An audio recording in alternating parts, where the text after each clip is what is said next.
This is ST-321, code clearance blue. We're starting our approach to deactivate the security shield. Hi, I'm Paul and I'm with my mate James and welcome to Code Clearance Blue, a show where we discuss all things Star Wars from our home here in the UK. We would be honoured if you would join us. I've been looking forward to this. Hello, hello, hello. Welcome to another episode of Code Clearance Blue, where thought we had all the Andor stuff wrapped up and then suddenly we went off air and boom, get a fucking 3-minute wonder. So we're going to talk about that, aren't we? I'm obviously here with James for another little roundup. How's it going? All good? 3-minute wonder. I've heard that nickname before somewhere. That was me in the heyday. That was me in my peak. Yeah, all good, mate. All good. Looking forward to chatting some more Star Wars today. If you are new to the pod, give us a follow on Twitter at UK Star Wars Pod. You can also find us on YouTube at Code Clearance Blue and TikTok as well at Code Clearance Blue. Come and get involved. Let us know what you think about anything that we talk about, or if you've got any ideas yourself. But yeah, we've got a few bits and pieces to talk about today, mate, including, as you mentioned, the Andor featurette that, again, just came out of nowhere. Yeah, it just landed, didn't it? And I think you sent me the old WhatsApp. I was like, oh my God, this is amazing.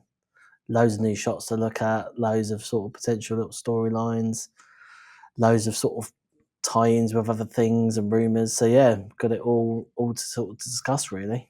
Excellent. We will get to that soon enough, but should we have a little delve into some newsy bits and see what's been happening in a galaxy far, far away? Anything Absolutely. caught your eye?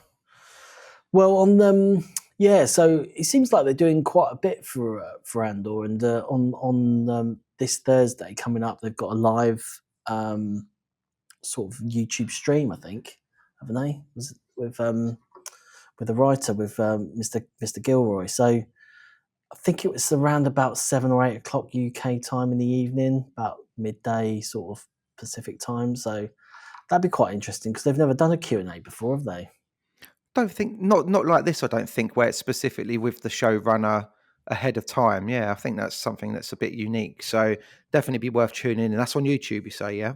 Yeah, it's on YouTube. Yeah, so I saw that yesterday, and I thought, oh, that's quite interesting because, yeah, they usually just sort of roll out featurettes and things like that. So they usually roll out trailers, don't they? TV spots,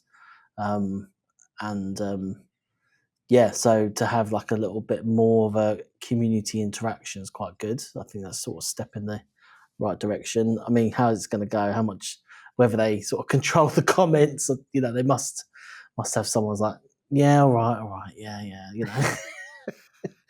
it makes me do. No, he's not coming back. No. Delete.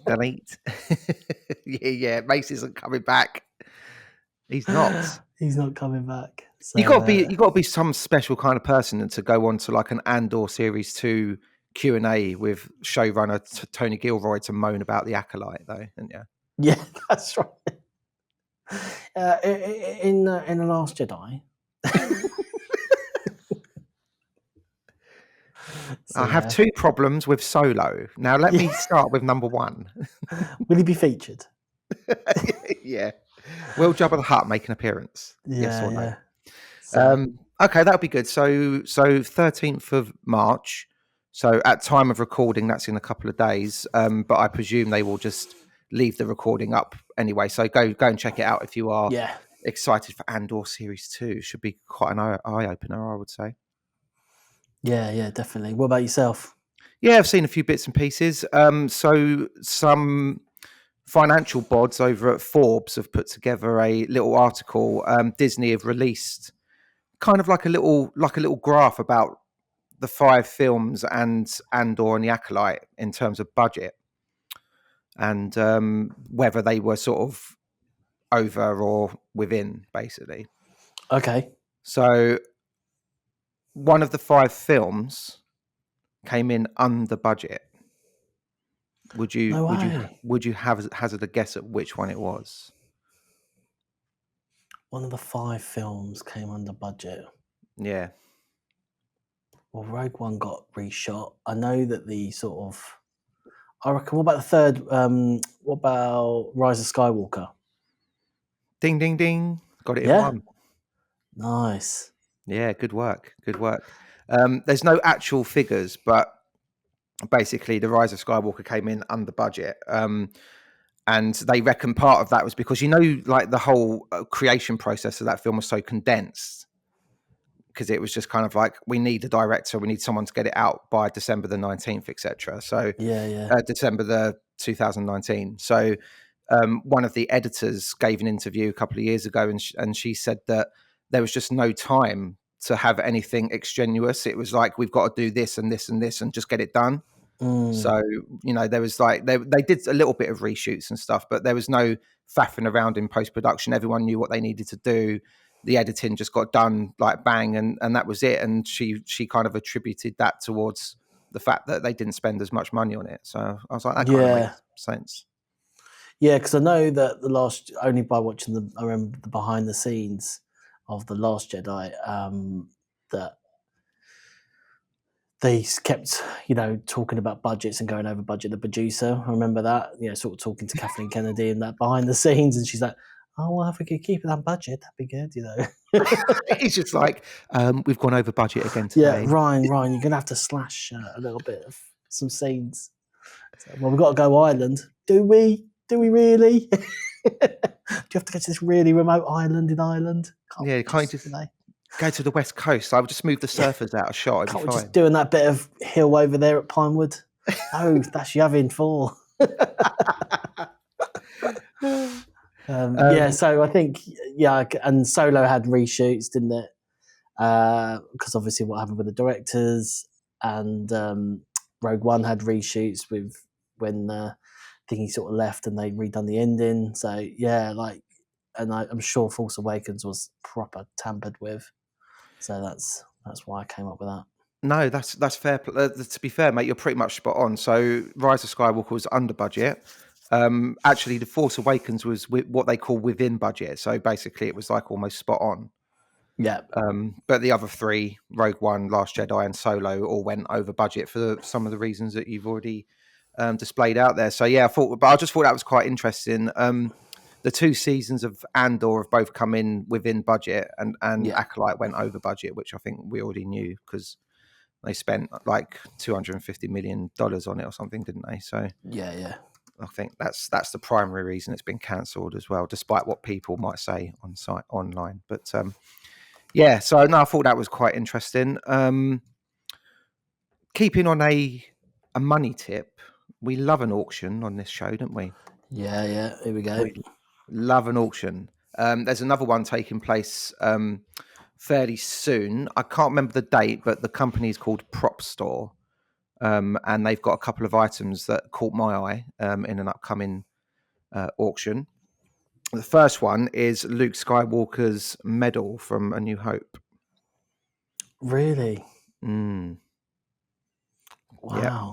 Apparently the 2 on screen were the only ones that were made, so they're like super rare. Oh, blimey. God, that's going to be punchy. Yeah, so they've put like a starting price of 150 grand on it. Right. Okay, it's not bad. It's not bad, but they said they hope to get between sort of 500 and 600 for it at the end. Wow, yeah. So there's that one. I mean, no wonder Chewie didn't get one as well. Bloody expensive. Yeah. Expensive. And another piece that they had was an original cell from the old holiday special. Right. The thing that George Lucas has tried to destroy since 1978. They found one cell of it. I bet Lucas buys it and he burns it. Yeah. But it's a good one because it's got the old. It's because it's the first showing of Boba Fett, isn't it? In sort of canon. So this cell's actually got like Boba Fett in it, so it's like quite a good one. It's not B. Arthur sitting in the cantina or anything like that. Not the Chewbacca's family. No, it's not Lumpy. Lumpy. Fucking hell! Someone was on drugs when they wrote that. Jesus, that's in canon. But they reckon the write up was quite shocked. The starting price for that was about a grand, I think, and they reckon it might only fetch about $3,000. So could be a bit of a bargain if you're a holiday specialist. Yeah, if that's your thing, yeah. Yeah. So there's that going on. And then yesterday I was surfing the interwebs, as you know, as my wont, and I don't think this has got absolutely anything to do with Star Wars, but Lenny Kravitz has just released a new song, and the title of it caught my eye straight away because I was like, "Oh, have you seen it at all? Have you heard about it?" No, I didn't even know he's still alive. I know he's not that old. Well, he wasn't that old years ago. He's old I think he's now, just obviously. turned 60. I think I heard on the Oh, there radio. you go. Okay. Yeah. And so the title of the song is TK421. Really? Hey, Now, isn't that very specific? that's very, very specific. Yeah. So I looked it up. I looked the lyrics up. There's nothing about Death Stars or lightsabers or stormtroopers Anything. or anything like that. And the music video, I didn't watch the whole thing, but he was basically like getting half naked inside like some room or something. And I was just like, I don't think there's going to be any Star Wars meat here. Do you know what I mean? No, it's very odd though, isn't it? Yeah, like really strange. I just thought like, you know, it might be worth firing him a message on Twitter or Facebook or something. Just be like, why did you call it this? Out of interest? Yeah. Do you know what I mean? Might be maybe get him on the pod. Yeah, see, he must want to promote it, True. promote the streams. It can reach all of our 70 listeners. That's it. We're massive on Spotify. Please, I'm drinking. So I thought that was quite interesting.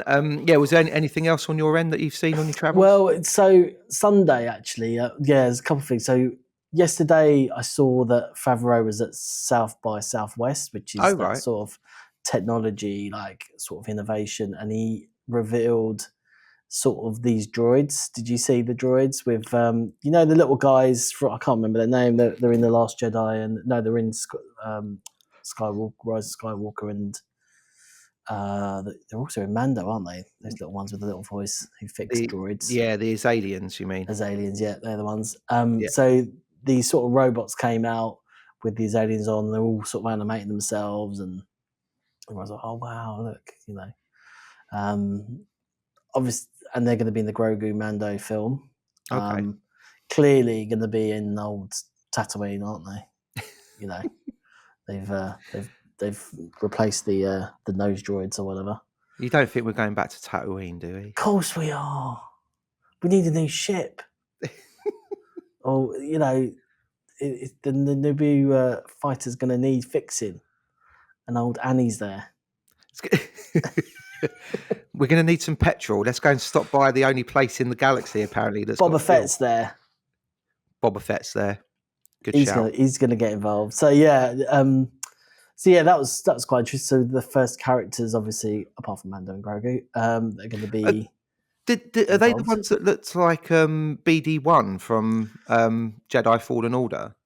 I think so, yeah. Like these little square sort of droids, and then the things on top of them fixing them, and they're sort of talking and chatting away, and right. It's all very...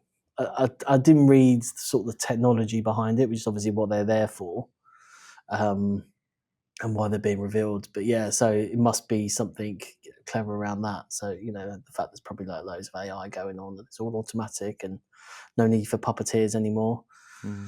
So yeah, that was quite an interesting reveal in that sort of Star Wars way, where it always brings out a film and pushes technology, you know. Yeah. Which I guess this could be it.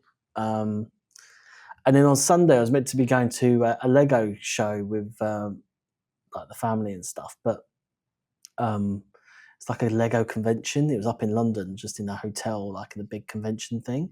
But my daughter was ill, so I had to stay at home with her. But my missus went with my other two boys, and they just took lots of pictures of lots of Star Wars Lego, which is like, why the fuck am I going? Because I had to work as well, so I had to stay at home. So it's quite annoying, yeah. So the wrong adult went, because my missus has got no idea about Star Wars. I bet she was fuming and you were fuming, but you couldn't swap roles.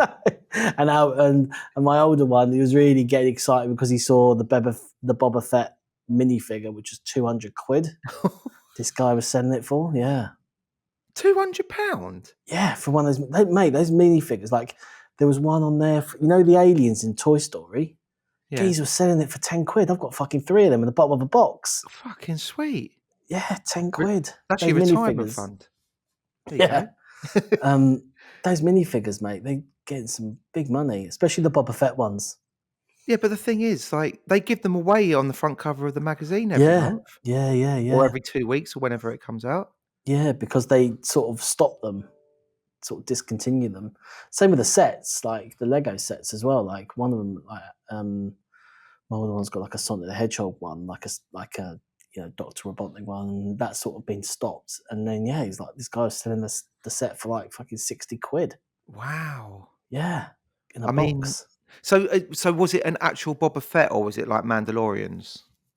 No, it was an actual Boba Fett minifigure. Yeah, so there's lots of different ranges of Boba Fett's as well. Obviously, different costumes from the different films and stuff. So.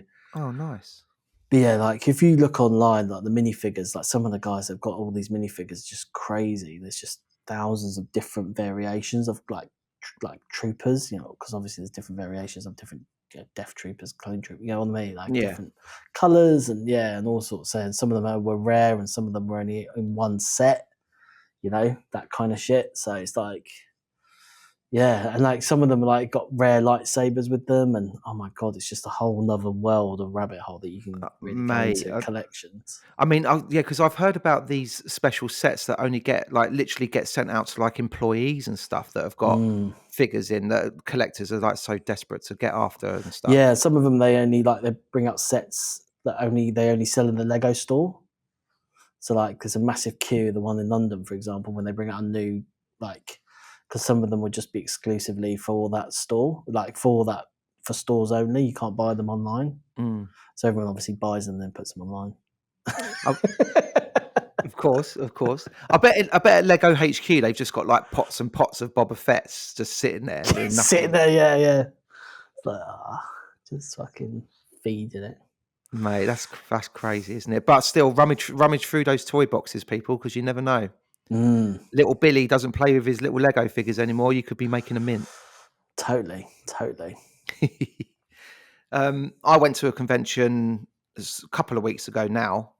A nice local one down the road in Croydon, just to get some more signatures for the collection. Pretty good morning out. There was a good guest list there. There was lots of people from behind the scenes. So you got like some sort of second ADs and things like that, which are obviously rarer than the people that kind of go on the circuit and do it all the time. So that was good fun. Yeah. Added to a couple of multi projects I've got on the go and stuff. But it was just really strange. Like in previous years, they'd have like people dressed up in costumes and have loads of like trading stalls and everything. But like I took my kids and we literally turned up to the venue. There was no one outside, like no one dressed up, nothing. It was like just the front door, and it had like a little sign out the front that was like done on Word, and it just said "For Star Wars event, ring doorbell." Wow. So pressed it. Geezer just opened the door.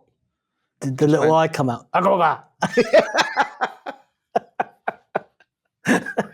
Yeah, and then Bib Fortuna opened the door. Yeah. They want a Wonga. Yeah, I bought me Wonga. I'm here. I'm fucking keen. It was really strange. It was just like, and then like we sort of paid to get in, and then there was like no traders there. It was literally just the people that were. So we went into the room, and they were all sat around like the edge of the room, like that on their tables. There was no trading stalls there, so no one's selling any toys or merch or American candy, as some people do, and all that. Yeah. Just like, but it was just barren. It was just really strange experience. And we were literally there's 3 of us, and then maybe about 4 or 5 other people. Oh wow. Yeah, I don't know what happened this year. Something must have happened, because it's usually sort of bigger money. and more well attended than that. But my kid. Obviously, the kids got bored after fucking 1 minute, didn't they? So they were like, they went and sat in the bar area, and they were advertising food. So they were like, Dad, can we get some chips? I was like, yeah, okay. So I got them some chips. And I went back into the other room. There was a massive doorway, so I could still see them and everything. I didn't just leave them on their own. But they came running in about 5 minutes later. They're like, Dad, we got something to tell you. It's really funny. And I was like, okay, what is it? And they pointed and they're like, you see that old man over there? And I looked over and they were pointing at Bill Wesley, who was a second AD on Empire Strikes Back. Right. So I was just like, yeah. He was like, he came over to us and started saying, are you eating all your chips up? And they were like, yeah. And then he was like, how many of you had? Pointing at my son. And he was like, I don't know. And then he was like, how many of you had? Pointing to my daughter. And she was like, I don't know. And he was like, make sure you eat them all up, wouldn't you? Yeah, like that. And they were just like, okay. He's a scary geezer. Yeah. I was like, that's Bill. It's all right. He directs people. Yeah. He directed like Luke Skywalker in the snow and all that. Directs the extras. Yeah, proper random though. But they were giggling so much. They were just like, and then apparently he just walked off like singing to himself like old people do, just kind of going do do do do do.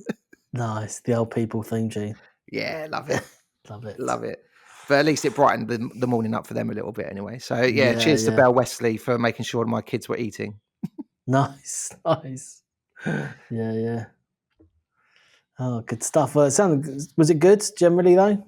Well, yeah, it was good for me in terms of I got some like signatures on the old multi projects and stuff, which was cool. I'm doing I've got like a little home one from Return of the Jedi, so where they have the briefing before they go and attack the Death Star and everything. Yeah. So I managed to add David Stone, who's a B-wing pilot, Tina Simmons, who's a rebel technician. Hugh Spite, who plays one of the prune faces in that scene as well. Yeah. So I added him to that. So overall on that project, I've got about 6 people now, I think, altogether.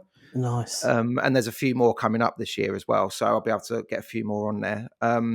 So that was good. Tina Simmons, funnily enough, not only was she in Star Wars, but she was also an extra in a couple of episodes of Fools and Horses as well. Really? Yeah. So I was all over that. Excellent. Yeah. So that was good. So I was chatting to her. And then conversely, on the next table, oh yeah, this is really funny as well. For some reason, it's a Star Wars convention, fucking Tony Angelino was there. No way. The singing dustman. What, was he in something? Crying. Oh, really? What was that? I'm really confused. Fools and Horses, the geezer that can't sing properly. Yeah. But what was he doing at the Star Wars thing then? That's what I'm thinking. Was he in Star Wars? That's what he said to me. He said, I don't know what I'm doing here.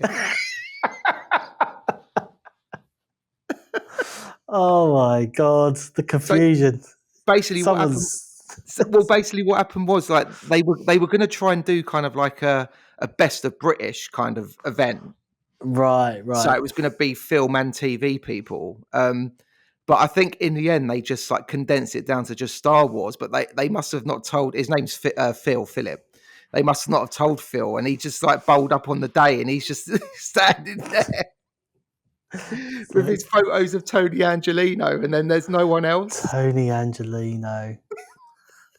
I remember him. Let me have a remember. Oh yeah, he was brilliant, wasn't he? Yeah, he's great, wasn't he? Crying. Superb. But I had a lovely chat with him for about 10 minutes though. He's a right geezer. And like he was like interested about the pod and like my writing and stuff, but he was telling me about stuff that he did. He was in a country band with Rory McGrath. Really? Yeah. They had like a little trio. Oh, right. And they did a few songs sort of in the early 90s and stuff. Yeah, he did that. But yeah, he was just like, I was like, no offense, it's lovely to see you here and everything, and like great to chat, but like, why? And he was just like, I don't know. Because Rory McGrath was like, he was like the mid-90s, like he was on everything, wasn't it? Like the football show and radio, and like he was on everything. Like, yeah, he did They Think It's All Over, didn't they? Which was like the more adult version of Question of Sport. Yeah, And then I obviously think they he sort did. of- Didn't he do some sort of like canal boat show thing? Yeah, he was sort of on everything, wasn't he? A lot of stuff. And other panel shows as well, Yeah, of like course, like as a guest. But yeah, But then and then I sort think of- he fell foul of cancel culture, didn't he? I think. yeah. Then he sort of ran out with Jonathan Ross. Sort of both got shaft, like sort of maybe a show on Radio 6 or something at midnight. No, that's Russell Brand you're thinking of, isn't it? Oh, Russell Brand, yeah, he was a part of it as well. They're all together, the boys. The 90s culture, Yeah, gone. yeah. That and Zoo magazine. Man, that's nuts. That's No, nuts. it's Zoo. It's it. Yeah. FHM Loaded and all that lot. That's it. Didn't Loaded try to do a comeback, didn't they, last year or something? It's just like a digital mag or something. Yeah, but men have moved on. Yeah, but there's a new breed. Well, yeah, I suppose everyone's just got their phones now, haven't they? So they can do whatever they want. Yeah, you don't need sort of a themed website when you've got other themed websites already. that do it What for kind free. of themes are we talking about here? Exactly. Yeah. But anyway, it was very lovely to meet Phil Pope. His name is obviously a very iconic part of an even more iconic British TV show. If you've got no idea what we're talking about, just Google Tony Angelino Only Fools and Horses on YouTube, and you can watch some of the funny scenes. Yeah. Anyway, let's crack on. And Andor 2 excitement is building still. Yes, lots of building. Building. And as you quite rightly said at the top of the show, there was a featurette that came out very recently. So shall we get into that? Yeah, absolutely. Yeah, I mean, first of all, it was obviously, a good 3 minutes. Was it 3 minutes? About that, yeah, 2.5. Yeah, 2.5, 3 minutes. Obviously, we had the trailer before, and then, sort of this had that sort of classic. Do you think this was the one they showed? Do you remember they showed one at Celebration? Might have showed some sort of a similar thing, but anyway. But yeah, there's lots of new shots in there. It sort of starts off with like a distress emergency broadcast call, didn't it? That looked like it was going towards where Thingy's antique shop is, behind where they use a little radio. So it's like, we need help, which was quite good. And then we sort of see this scene where like there's lots of protests going on and some stormtroopers. And there were sort of rumours I've delved into the world of Reddit. And I don't know how much you know about this, but like in sort of, I think in a comic book or something where basically the Empire sort of land a massive Star Destroyer on lots of people and kill like loads of protesters. Right. And the rumours is that this is this scene. Right. I've got 3 words for you. Go on. The Gorman Massacre. That's it. Now, we're not talking about our dear friend John O'Gorman coming out of the Weatherspoons after a 12-hour session. No. That's a different kind of massacre. That's a different massacre. For a different podcast. That's prettier. Yeah, the Gorman Massacre. Now, I've been seeing a lot of this popping up as well. Because in the featurette, there's a lot that's quite heavy on the old sort of like protesters and stuff, isn't it? And That's right. Yeah. So I don't know too much about it. I don't remember ever reading it or in any of the books or anything when I was growing up. But by all accounts, this was kind of the tipping point for the rebellion to actually come out into the open and be like, we're not fucking putting up with this anymore. Yeah. So they were protesting, and then stormtroopers were like just basically shooting protesters indiscriminately. And then I think Tarkin got the right raving ump, and he just said to his pilot, "Land the Star Destroyer," like That's basically in the middle of the town. Yeah. But yeah, so you reckon that we're going to get that then? You think? That's sort of what, again, people putting 2 and 2 together. But again, you don't really know. But yeah, I thought that was quite interesting because again, that would make perfect sense, Well, it'll be brave to do the Star Destroyer thing because that's really dark, isn't it? That is dark, yeah. Yeah, I mean, I'd it'd be good if they do show it. But I read a quote from Tony Gilroy literally the other day saying that because the Gorman Massacre isn't strictly like canonized because it's part That's of right. the Legends thing now, that they've taken it and kind of done their own thing with it. Right. Because there's lots of TIE fighters and there's obviously lots of stormtroopers. Look, I think the sentiment's still going to be the same, which is that this event could be the key, where essentially, the alliance sort of becomes like a proper thing rather than just sort of underground terrorism.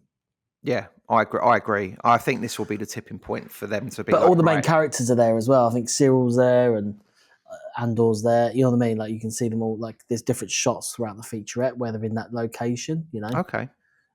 So there's obviously something quite big going on there. But yeah, I mean, what other bits did you think were very interesting? Well, I thought that so they showed it in the trailer as well, but they keep showing this planet with like sort of like big cornfields. Yes, yeah. And I think, to my With his mind, mate. His mate from the planet. He's in there. Isn't he running away from stormtroopers? I think. Yeah, so he was one of the workers on Ferrix, wasn't he? I think. Yeah, exactly. Yeah. Right. Thought I recognised him. I couldn't quite place him, but I think that planet might be Lothal, right? Which features very heavily in Star Wars Rebels. It's where Ezra Bridger comes from. Yeah. And it was always kind of like a planet that the Empire wanted to take over, and then they do, and then obviously they try and set it free by the end of the series and everything. But I think this could be first spot of live action Lothal. Okay, nice. Very good. Yeah, I mean that was that. There's quite a lot of shots in that one, isn't there? Where you've got, his mate sort of runs off. You've got Andor as well. I think in the trailer, sort of shooting sort of like some stormtroopers. He's in a ship. That seems to be the same environment. Again, I don't know if this all happens at the same time. But in this one as well, in this sort of featurette thing, they go quite heavy on Andor getting into a TIE fighter. Which I thought was quite good. Again, they're stealing equipment. Either you're dressing up as stormtroopers or you're stealing TIE fighters. You know what I mean? So yeah, I think that looks awesome as well. We get Andor's like in lots of different kind of outfits in this. He is different outfits, different roles, and then I think even he said, you need to be a leader and you need to be, you know what I mean? Like he's a warrior, he's a soldier, like all this stuff. So yeah, we're gonna get. He's on a right old mission, I think. Do we think that the outfit where he looks very sort of debonair and a bit roguish? Yeah. Do we think that is something to do with Mon Mothma's daughter's wedding? Yeah, it could be. Because I wonder if they're going to use that as an excuse because obviously there'll be some high, because we know that sort of Krennic's there, don't we? Because I think that's where that quote comes from in the trailer, where he says, he's in front of the Death Star, but yeah, he says, whatever he says, and then something about it being a good party, isn't it? Yeah. And so it could be some high level sort of, some high level geezers there. So maybe Andor's there as a guest and / assassin. Yeah, maybe. We were talking just off air before we recorded. What you saw something else that was quite interesting, possibly regarding Mon Mothma? Yeah. So again, this was sort of in there. So in Rebels season 3, I'll get it up. Season 3, episode 18.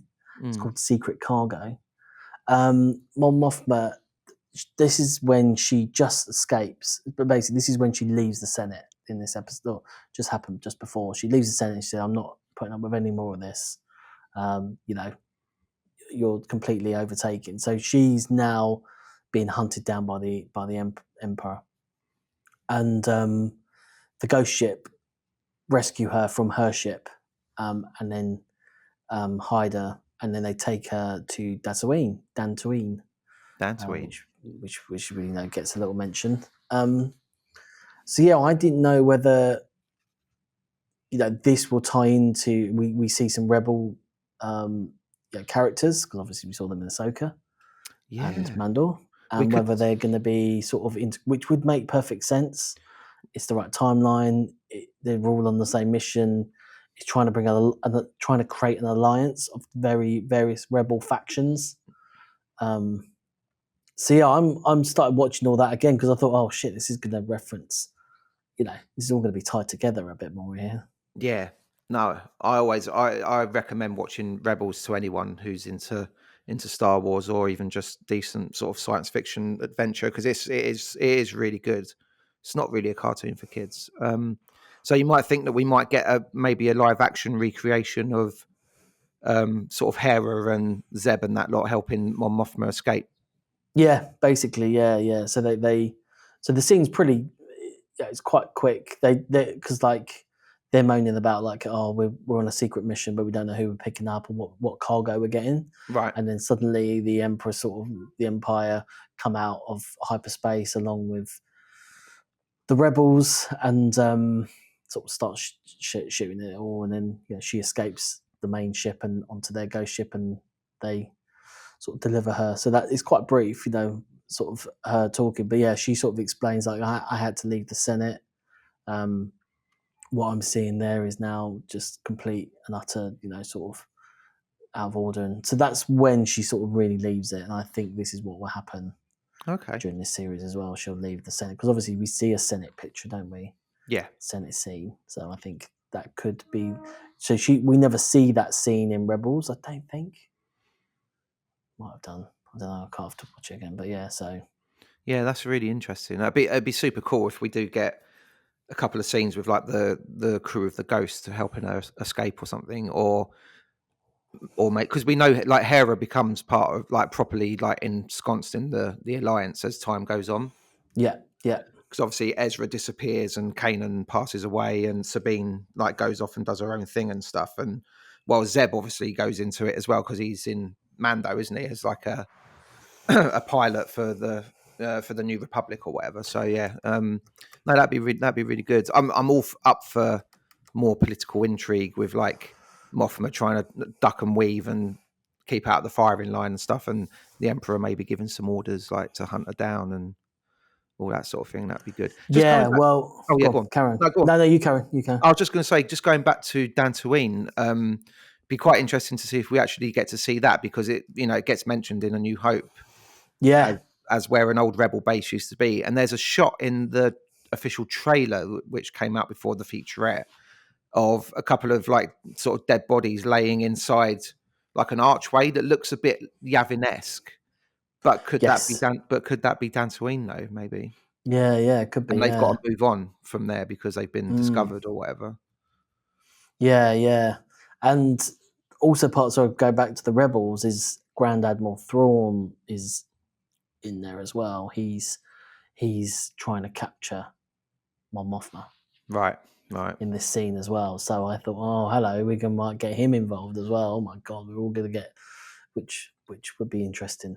Really interesting. I didn't think Thrawn would be involved actually. Like I thought him and Ezra had done their disappearing act by this point, but no, Ezra's on the ship. So it's Ezra, Chopper, Jez, and the pilot. What's her name? Hera. Oh, so that means they'd have to get a younger actor to play Ezra then, because obviously in the Ahsoka series he's all grown up. He's all grown up, yeah.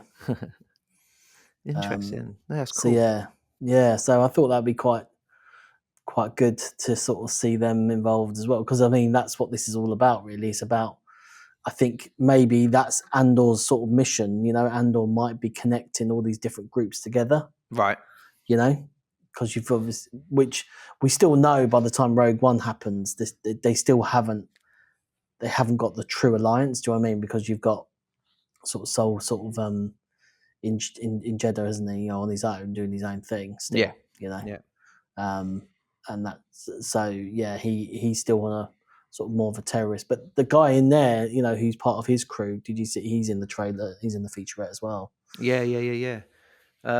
Because in the first series, like Luthen goes to speak to him, doesn't he, as well? That's right. He's still very much part of like the sort of like the overarching gang, but obviously something's going to happen in this season for it to be like, yeah, no, he's out on his own, mate, definitely. He's on his own. He's a bit more extreme. Especially if we do get the Gorman Massacre, then that might tip him over the edge to be like, well, all bets are off now. I'm going to start fucking shit up, basically. Yeah.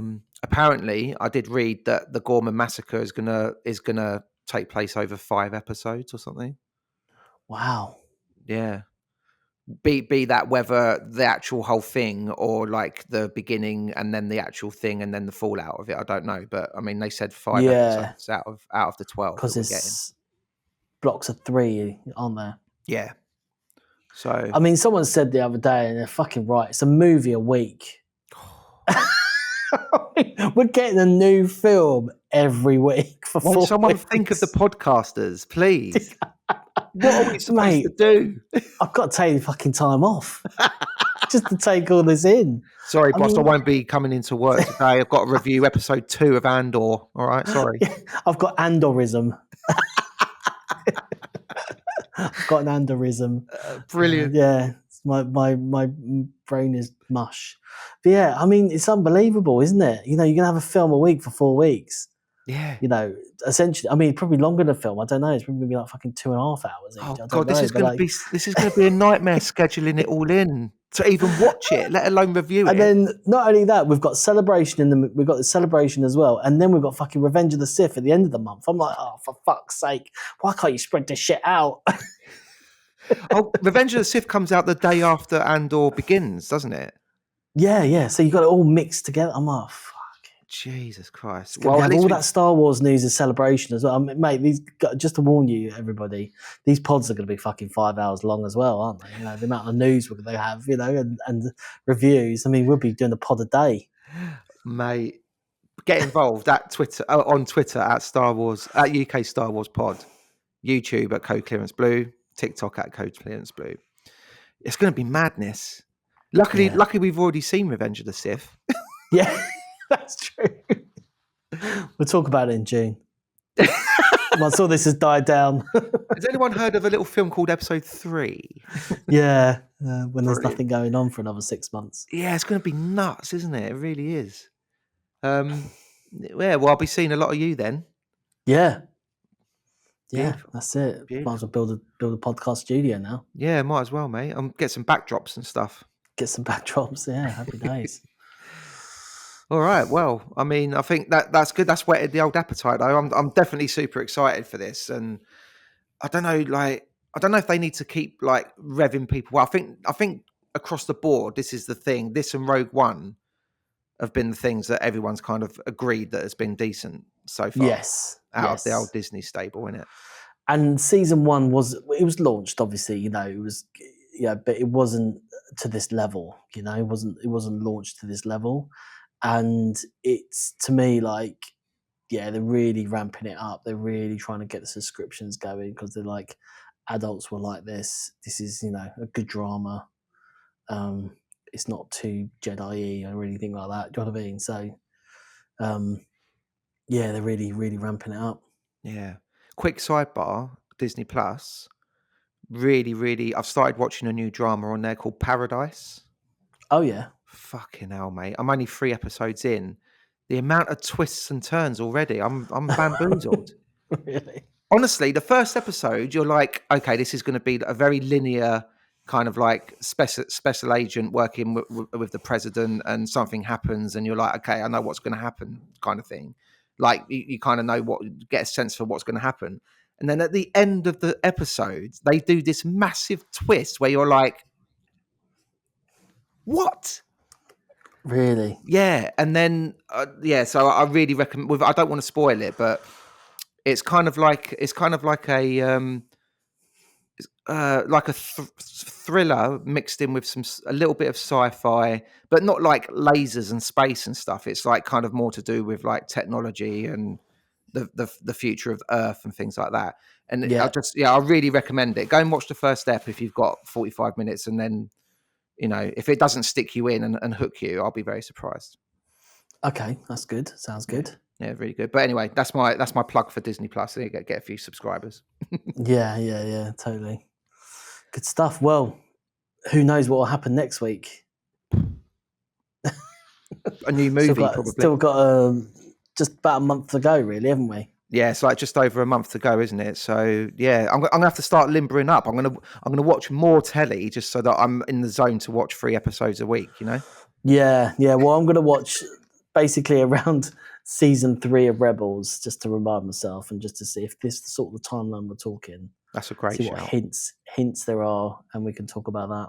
That's a great shout. I might do the same actually, and I will. I'm going to finish off Paradise. I'm also watching something on BBC iPlayer called Dope Girls, which is really good, set in Soho, 1918. Oh, really? It's got all the dive bars and stuff like that, and I was like, oh, memories. Not that I'm not old, obviously, but me and Paolo used to frequent Soho quite a lot in the late 90s, early 2000s, and there was a lot of those places still knocking about. So I'm going to knock both of those two out of the park, and then I'm going to get onto Andor Series 1. Andor Series 1, yeah. I definitely would recommend that as well. Yeah, definitely, mate. Give definitely. that a view in. But actually, they just released on YouTube, again, Star Wars being very pro YouTube now, with this featurette, this live stream, and then now they've just released sort of a highlights on Star Wars YouTube channel. Oh yeah, what of season 1? Highlights what, like just like highlights from the show or something, or yeah, like essentially like a really long cut, basically. Okay. So yeah, like which I thought was quite. It's like a recap. That's it, a recap. Recap, yeah. Because they've put season 1 on Hulu, which is in America, not here, but obviously owned by Disney anyway. Yeah. But yeah, it's a 14-minute. Just looking at it now, it's a 14-minute recap of season 1. Wait. They've put the recap on Hulu, or they put the whole of the first series on. They've put the whole of the first series on Hulu. That's interesting. But they've done a recap on YouTube, which is 15 minutes long. That's really interesting, series. Actually, isn't it? Because you think that they would be very protective of the Star Wars stuff to get people to subscribe to Disney. Well, they own Hulu anyway. Yeah, Disney. So obviously they're just chucking it over there to get a different audience. Is it a subscription model base, that one? Or? It's a subscription Netflix model base, yeah. So it's the same thing. Okay. So Hulu is basically, it's like, I think it's like Netflix essentially, but it's obviously must have a different adult audience on there, do you know what I mean, than Disney Plus does. So they've put the whole first season on there to give everyone a little bit of an appetite to get onto season 2. I mean, I think that's fair play in that case. Then I thought they were giving it away for free, just to try and entice people that way. But yeah, okay. Yeah, well, they've got, like I said, they've got this 15-minute recap of the whole series where they've just cut the whole series down to 15 minutes. It looks like I haven't watched it yet, but that looks like what they've done. Yeah, but you know what I mean. If you're not hardcore, go and watch that. But I'm going to watch the whole series again because I'm a geezer, totally. You know what I mean? Yeah, totally. Don't want no recap. No 15-minute recap. But yeah, there we go. Good stuff. Brilliant. Well, thanks for joining us, everybody. Yep. Do get involved on the socials. I won't give them out again because it's interminable. But you know where to find us. Hey? Yeah, don't like and subscribe. Yeah, we'll chuck it on Hulu otherwise and see if we get anyone over there. Join us next week where our guest will be Philip Pope, who have no idea what he's doing here. Mate, that'd be amazing. Just everyone, all us American Star Wars listeners going, who the fuck is this? I know. What is Only Fools and Horses? Yeah. Honestly, just go on YouTube and do Tony Angelino, Only Fools and Horses, and you'll see what we're talking about. But yeah, no, great to catch up, mate. More Star Wars goodness next week. But for now, on behalf of Paolo and behalf of myself, we'll say may the Force be with you all. Starting our approach, deactivate the security shield. Security deflective shield will be deactivated when we have confirmation of your code transmission. Stand by.